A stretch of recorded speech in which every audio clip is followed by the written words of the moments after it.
Assalamualaikum warahmatullahi wabarakatuh. Perkenalkan, nama saya Alwan Nur Fadli, Fakultas Teknik Jurusan Teknik Industri dengan nomor induk mahasiswa 4161910031. Pada kesempatan kali ini, saya akan membahas mengenai ekonomi makro yang menjadi tugas besar 2 pengantar ekonomi. Ekonomi makro adalah sebuah ilmu ekonomi yang mempelajari perekonomian sebuah negara secara komprehensif. Itu merupakan pengertian dari ekonomi makro. Kemudian ada pula konsep-konsep dari ekonomi makro, yaitu yang pertama adalah pendapatan nasional serta efek COVID-19 terhadap pendapatan nasional. Kemudian yang kedua, kita akan membahas mengenai uang dan lembaga keuangan. Kemudian yang ketiga ada inflasi dan pengangguran. Kemudian yang keempat ada kebijakan moneter dan fiskal. Yang pertama kita akan membahas mengenai pendapatan nasional. Pendapatan nasional merupakan salah satu tolak ukur kesejahteraan masyarakat yang tinggal di sebuah negara. Meskipun tidak selalu menggambarkan keadaan yang sebenarnya, akan tetapi negara yang memiliki pendapatan nasional yang tinggi biasanya ditinggali oleh masyarakat yang makmur. Apabila diartikan secara lebih lengkap, yaitu pendapatan nasional adalah total semua nilai produk, baik berupa barang ataupun jasa yang dihasilkan oleh sebuah negara, baik dari sektor ekonomi maupun dari sektor baik dari sektor ekonomi masyarakat maupun dari sektor ekonomi pemerintah yang berlangsung dalam periode kurang lebih 1 tahun. Kemudian apa efek dari COVID-19 terhadap pendapatan nasional di Indonesia? Pendapatan nasional hingga bulan Mei tahun 2020 masih tertekan akibat pandemi ini, di mana situasi pelemahan ekonomi global dan Indonesia sangat berpengaruh terhadap kinerja pendapatan negara. Menteri Keuangan Sri Mulyani menyampaikan sampai dengan akhir bulan Mei tahun 2020, realisasi pendapatan negara dan hibah telah mencapai 664,32 triliun. Tapi capaian pendapatan negara dan hibah tersebut menyusut sebesar 9,02%. Sementara itu, penerimaan seluruh sektor usaha di Januari hingga Mei tahun 2020 tumbuh negatif. Ini berkebalikan dengan Januari sampai dengan bulan April tahun 2020, di mana industri pengolahan dan jasa keuangan dan asuransi masih tumbuh dengan positif. Sri Mulyani menjelaskan kegiatan produksi melambat akibat terbatasan suplai bahan baku impor dan pembatasan kegiatan produksi akibat COVID-19. Volume penjualan barang dan jasa pada berbagai sektor juga sangat tertekan akibat PSBB. Menurunnya daya beli serta perubahan pola spending saving masyarakat dalam menghadapi pandemi. Begitu kata Menteri Keuangan Sri Mulyani. Kemudian yang kedua kita akan membahas mengenai uang. Uang adalah benda yang diterima masyarakat umum sebagai alat tukar dalam kegiatan ekonomi. Dalam ilmu ekonomi tradisional, uang berlaku didefinisikan sebagai alat tukar. Sedangkan dalam ilmu ekonomi modern, uang memiliki makna yang jauh lebih luas, yaitu uang diterima sebagai alat pembayaran, transaksi jual beli atau barang dan jasa, serta kekayaan atau aset berharga lainnya, dan juga sebagai alat pembayaran utang. Kemudian fungsi uang terdapat 3 bagian. Yang pertama yaitu uang sebagai alat tukar. Misalnya ketika kita di pasar, kita sering bertukar antara uang dengan barang, antara pedagang dengan pembeli. Kemudian yang kedua, uang sebagai satuan hitung. Kemudian yang ketiga, uang sebagai alat penyimpanan nilai atau valuta. Kemudian fungsi turunan uang ada 4. Yang pertama, uang sebagai alat pembayaran transaksi yang sah. Kemudian yang kedua, uang sebagai alat pembayaran utang. Kemudian yang ketiga, uang sebagai alat penimbun kekayaan. Kemudian yang terakhir, uang sebagai alat pemindah kekayaan. Kemudian jenis-jenis uang. Jenis-jenis uang ini terbagi menjadi 2 bagian. Yang pertama menurut bahan pembuatannya, yang kedua menurut lembaga yang mengeluarkan uang tersebut. Yang pertama kita akan membahas mengenai menurut bahan pembuatannya. Menurut bahan pembuatannya, uang dibagi dalam dua jenis, yaitu yang pertama ada uang logam. Biasanya terbuat dari bahan emas atau perak. Bentuknya ini mudah dikenali, nilainya tinggi dan stabil, tahan lama, dan dapat dibagi ke dalam satuan yang lebih kecil. Kemudian yang kedua ada uang kertas. Uang yang terbuat dari kertas dengan standarisasi baku. Biasanya pada uang kertas ini dapat ditemukan gambar dan cap khusus. Kemudian yang kedua, jenis uang menurut lembaga yang mengeluarkannya, yaitu ada dua. Yang pertama adalah uang kartal, yang kedua adalah uang giral. Uang kartal merupakan alat bayar yang sah dan digunakan dalam transaksi sehari-hari.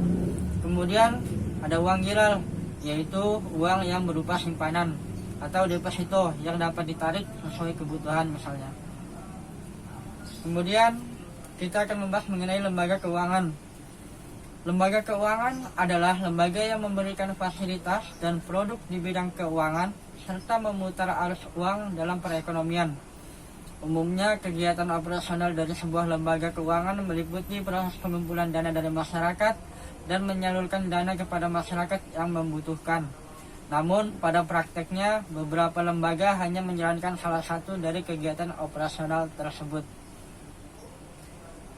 Kemudian ada jenis-jenis lembaga keuangan. Yang pertama ada lembaga keuangan bank, kemudian yang kedua ada lembaga keuangan non-bank. Yang pertama kita akan membahas mengenai lembaga keuangan bank, yaitu adalah lembaga keuangan yang memberikan fasilitas dan jasa perbankan bagi masyarakat baik dalam penyimpanan, pembayaran, atau pemberian dana.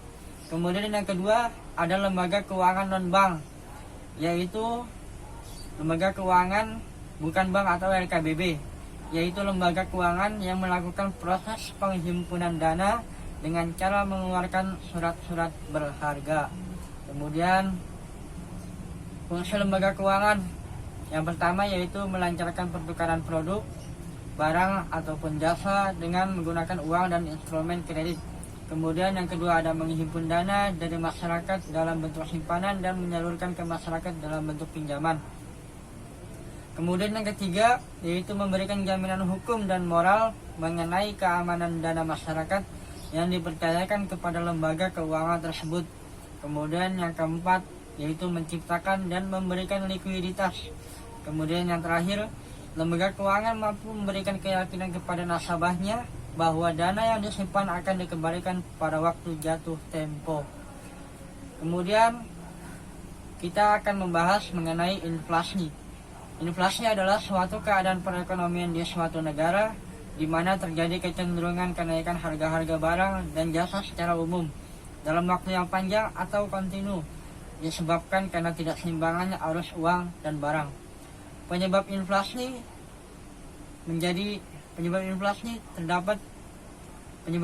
ada tiga. Yang pertama yaitu meningkatnya permintaan atau demand pull inflation. Kemudian yang kedua meningkatnya biaya produksi atau cost push inflation. Kemudian yang ketiga tingginya peredaran uang. Kemudian kita akan membahas mengenai pengangguran. Pengangguran itu apa sih? Pengangguran yaitu istilah yang diberikan untuk orang yang tidak bekerja sama sekali atau orang yang sedang mencari pekerjaan. Umumnya pengangguran itu disebabkan karena jumlah pencari kerja tidak sebanding dengan jumlah lapangan pekerja yang ada.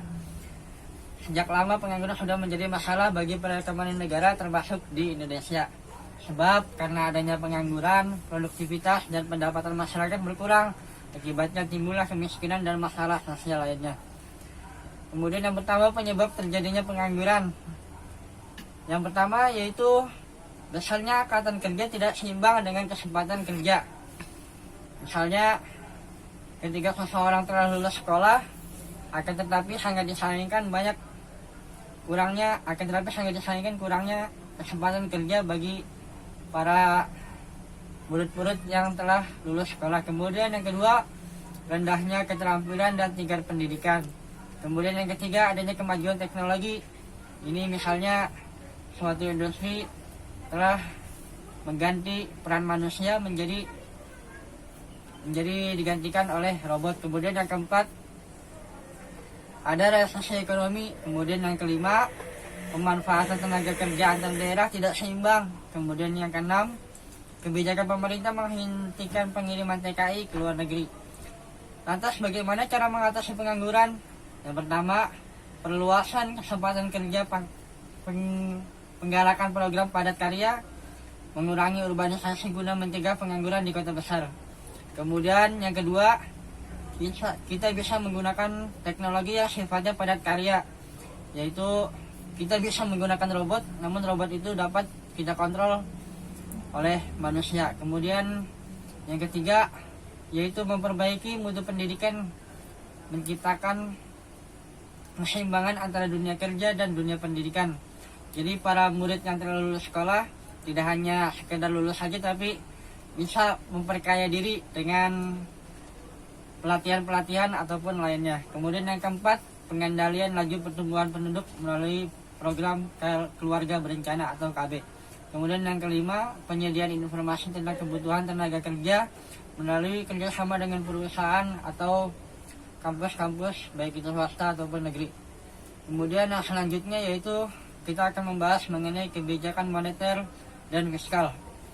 Yang pertama, kebijakan moneter merupakan salah satu bentuk kebijakan dari suatu otoritas moneter. Dalam hal ini adalah bank sentral, dalam bentuk pengendalian agregat moneter seperti pada uang beredar, uang primer, atau kredit perbankan untuk dapat mencapai perkembangan kegiatan perekonomian yang dicita-citakan. Kemudian, apa itu kebijakan fiskal? Yaitu kebijakan yang diatur oleh pemerintah dengan mengurangi atau menambah pendapatan atau belanja negara. Tujuan dari kebijakan fiskal adalah untuk mempengaruhi tingkat pendapatan nasional dan memperbaiki keadaan ekonomi lewat pengaturan pajak. Jadi kebijakan moneter ini kebijakan yang diambil oleh bank, sedangkan fiskal kebijakan yang diambil oleh pemerintah. Kemudian tujuan kebijakan moneter dan fiskal itu apa?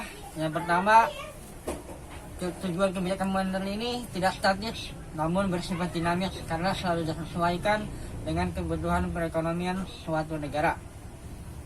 Kebanyakan negara yang menerapkan 4 hal ini yang menjadi tujuan dari kebijakan moneter yaitu seperti berikut. Yang pertama adalah pertumbuhan ekonomi dan pemerataan pendapatan.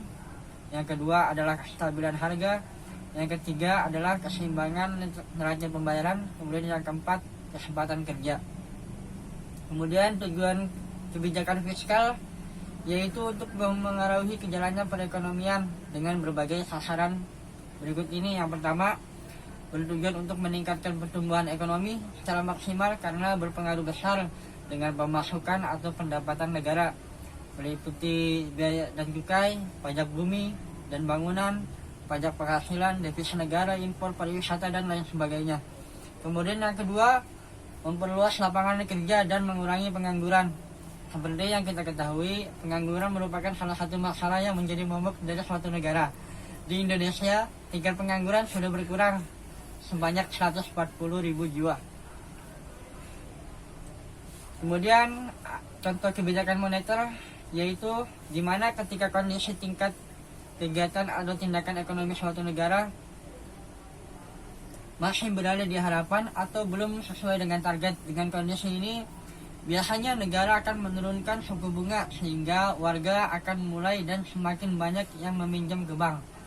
Dengan pinjaman dari bank tersebut, maka akan dapat meningkatkan nilai investasi yang ada di masyarakat.